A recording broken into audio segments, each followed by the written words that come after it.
இது கொடுத்துருக்காங்க அது கொடுத்துருக்காங்க இந்த தெருவில் இதை செஞ்சிருக்காங்க சொல்றதுக்கு எதுவுமே சொன்னது கிடையாது. நான் ஒரு 30 வருஷமா இருக்கிறேன். இந்த 30 வருஷத்துல என் கருத்து தெரிஞ்சதுல இருந்து சொல்றேன், இந்த தெருவுலயும் சரி இந்த ஏரியாவிலும் சரி எதுவும் செஞ்சு கிடையாது.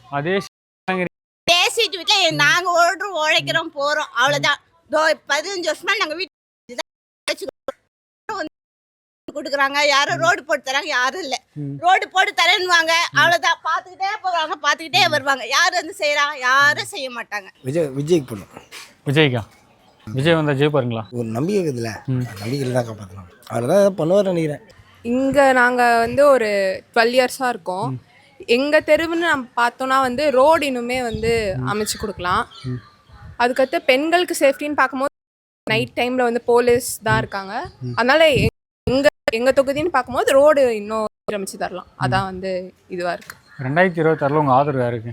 கம்பேர் பண்ணி பார்க்கும்போது இஸ் குட். ஐடியாலஜிக்கல் படியாகவும் சரி, அவங்க எடுத்துகிட்டு வர டெவலப்மெண்ட் பாலிசிஸும் சரி. நான் கேக்கு ஓட் போடன்னு சொல்ல முடியாது, ஆனால் கம்பேர் வந்து இவங்க பெட்டரா இருக்காங்க. உங்கள் தங்க நகையை அதிக விலைக்கு விற்கவும் மற்றும் அழகில் இருக்கும் தங்க நகையை மீட்டெடுத்து அதிக விலைக்கு விற்கவும் உடனே அணுகவும்.